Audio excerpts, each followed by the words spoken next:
നമ്മുടെ മയ്യത്ത് ഈ പള്ളിപ്പറമ്പിലേക്ക് കൊണ്ടുവരുമ്പോ 3 കാര്യം നിങ്ങളുടെ കൂടെ വരും. എന്തൊക്കെയാണ് വരുന്നത്? നിന്റെ സമ്പത്ത് വരും, നിന്റെ മക്കള് വരും, നീ ജീവിതത്തിൽ ചെയ്ത നന്മകൾ വരും. ഇത് 3ഉം പള്ളിയിൽ വന്നു. മയ്യത്ത് നമസ്കാരം കഴിഞ്ഞു. ഇവിടുന്ന് പള്ളിപ്പറമ്പിലേക്ക് ഇറങ്ങുകയാണ്. പള്ളിപ്പറമ്പിലെ ഖബർസ്ഥാനിലേക്ക് വരികയാണ്. 6 അടി മണ്ണിനകത്തേക്ക് നിന്റെ മയ്യത്തിറക്കി വെക്കുകയാണ്. ഖബറിന്റെ അകത്തേക്ക് നിന്റെ മയ്യത്തിറക്കി വെച്ചു. പടച്ചവനെ, ഒരു പിടി മണ്ണ് വാരുന്നു, ഒരു പിടി മണ്ണ് വാരി വെച്ചു. ഇന്നുവരെ സമ്പാദിച്ചത് മുഴുവനും അവിടെ വരെ വന്നിട്ട് തീരുകയാണ്.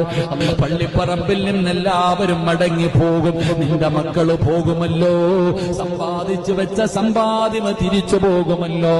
പക്ഷേ പള്ളിപ്പറമ്പിലെ ഖബറിന്റെ അകത്ത് നിന്റെ കൂടാകെ വരുന്നത് എന്തെന്നറിയുമോ?